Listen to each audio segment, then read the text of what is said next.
ದೇವನಹಳ್ಳಿ ತಾಲೂಕು ಜಾಲಿಗೆ ಪಂಚಾಯಿತಿ ವ್ಯಾಪ್ತಿಯ ಸಿಂಗ್ರಹಳ್ಳಿ ಪಾಳ್ಯ ಶ್ರೀ ಗುಂಡಾಂಜನೇಯ ಸ್ವಾಮಿ ದೇವಾಲಯದಲ್ಲಿ ವಾಯುಪುತ್ರನಿಗೆ ವಿಶೇಷ ಪೂಜೆ ಶಾಸ್ತ್ರೋಕ್ತವಾಗಿ ನಡೆಯಿತು. ಸೇವಾಕರ್ತರಾದ ನೆರಗನಹಳ್ಳಿ ನಾಗೇಶ್ ಮಾತನಾಡಿ, ಕಳೆದ 30 ವರ್ಷದ ಹಿಂದೆ ಸಿಡಿಲು ಹೊಡೆದ ಸಂದರ್ಭದಲ್ಲಿ ಬಂಡೆಯಲ್ಲಿ ಉದ್ಭವವಾದ ಆಂಜನೇಯ ಸ್ವಾಮಿ, ಅದಕ್ಕೆ ಸಾಕಷ್ಟು ಇತಿಹಾಸ ಇದೆ. ನಂತರದ ದಿನದಲ್ಲಿ ಪ್ರತಿ ಶನಿವಾರ ಪೂಜೆ ಮತ್ತು ಹನುಮ ಜಯಂತಿ, ಶ್ರೀರಾಮನವಮಿ ದಿನದಂದು ಅನ್ನ ಸಂತರ್ಪಣೆ ನಡೆಯುತ್ತೆ. ಯಾರೂ ಕರೆದಿಲ್ಲ, ಭಕ್ತರು ತಾನಾಗಿಯೇ ಸ್ವಯಂ ಪ್ರೇರಿತವಾಗಿ ಬಂದು ಸ್ವಾಮಿಯ ಸೇವೆ ಸಲ್ಲಿಸುತ್ತಿದ್ದಾರೆ. ಎಲ್ಲ ಕೈಂಕರ್ಯಗಳು ಭಕ್ತರ ಮತ್ತು ದಾನಿಗಳ ಸಹಕಾರದಿಂದ ನಡೀತಾ ಇದೆ. ಭಕ್ತರ ಸಂಖ್ಯೆ ದಿನೇ ದಿನೇ ಹೆಚ್ಚಾಗ್ತಾ ಇದೆ ಅಂತ ತಿಳಿಸಿದರು. ಸ್ವಾಮಿಯವರ ಪೂಜೆಗೆ ನೂರಾರು ಭಕ್ತಾದಿಗಳು ಭಾಗಿಯಾಗಿ ದೇವರ ಆಶೀರ್ವಾದಕ್ಕೆ ಪಾತ್ರರಾದರು.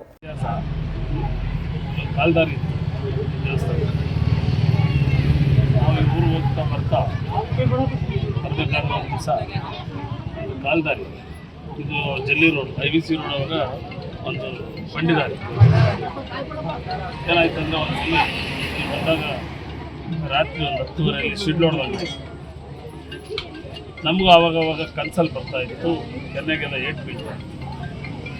ಸರಿ, ಒಂದು ಸಲ ಸಿಡ್ಲಾಯ್ತು, ಏನಪ್ಪ ಹಿಂಗಾಯ್ತು ಅಂತ ದೊಡ್ಡವರೆಲ್ಲ ಸೇರಿ ಬೆಳಿಗ್ಗೆ ಬಂದು ಚೆಕ್ ಮಾಡಿದ್ರೆ ದೇವರು ಉದ್ಭವ ಆಗಿದ್ದ ಜಾಗ ಇದೆ.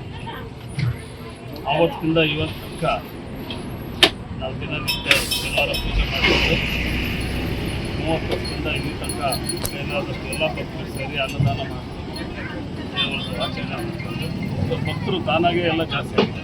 ಇಲ್ಲಿ ಯಾರು ಕರ್ಕೊಂಡು ಬಂದಿರೋದಲ್ಲ, ಎಲ್ಲ ಭಕ್ತರೇ.